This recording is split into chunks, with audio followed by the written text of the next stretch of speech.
Welcome back for another book review. Today we are not showing the back of the book. Today we are talking about this one. So this is Llewellyn's Little Book of Spirit Animals by Melissa, and I don't really know how to say that last name. It's like Alvarez? I'm butchering names. So this is part of the Little Llewellyn's books, obviously. It's kind of an unofficial series that they've been doing, and this is, for the most part, the series has been pretty good. There's been a couple that I didn't really love, but this one is pretty fantastic. It is definitely more of a resource to have on your shelves, not necessarily a cover-to-cover read. And in here, the author does talk about how she has a more in-depth, like, full discussion book on the topic of spirit animals, and she's like, you should probably grab that one. This is more of just kind of like a pocketbook that you could just throw in your purse and just kind of have around, so that when you need to just like quickly reference, like, what does this animal mean that keeps popping up? Like, then you can just flip to the page. There is a variety of animals listed in here. There is magical, so like unicorns and dragons and Pegasus and all of that. Then you've also got like domesticated animals like cats and dogs and certain fish. And then you've got wild, so like antelope and bears and whatever. So like you've got a couple sections in here. For the most part, this book is definitely not a cover-to-cover read. Some of the pages here, there are like little things, like just little snippety pages. Like this one is, while you might not be able to give a wild animal a hug, you will benefit from their unique frequencies and the messages they bring into your life. And that's for a hyena. Obviously, probably don't go hugging them.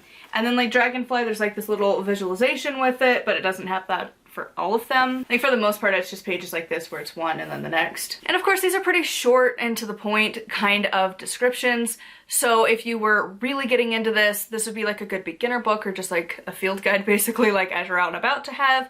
But again, this isn't a cover to cover read. A lot of these kinds of books are not great to read cover to cover.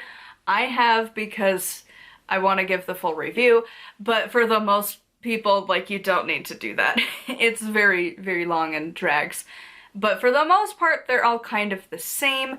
It's really good information, and I do think that if you work a lot with like animals and like one of your like omens kind of that you would see from the universe, like signs from the universe, is in the form of like wildlife, this would be a great resource to have. If you're more of like, you go to your tarot deck for like your answers, you probably don't need this one. But if you start to notice that you see a bunch of like dragonflies or a bunch of chickadees or whatever, and you're like, what does this mean? This might be a good book to have and to be able to flip to those pages and start to use that more. Or if you want to start learning more about like animals out there and starting to use that as your signs from the universe, your omens, whatever, this would be a fantastic resource. Again, I do think it's a beginner level of a book if you are really wanting to dive in. This is just the first stepping stone. There are plenty of other really big books on the topic that you would want to check out as well. But just as a little intro to see if it's something you'd be interested in, this is a really great book to grab. As with all of the little books, I don't have a whole lot to say because again, for the most part, it's like, it's a good book. You should go get it. If it's something you're interested in, go forth. So that is going to be it for this quick little book review. I would love to hear your favorite book on spirit animals if you have one in the comments down below. Some people don't use the term spirit animals. Sometimes it's like totem animals, but we've kind of gotten away from that.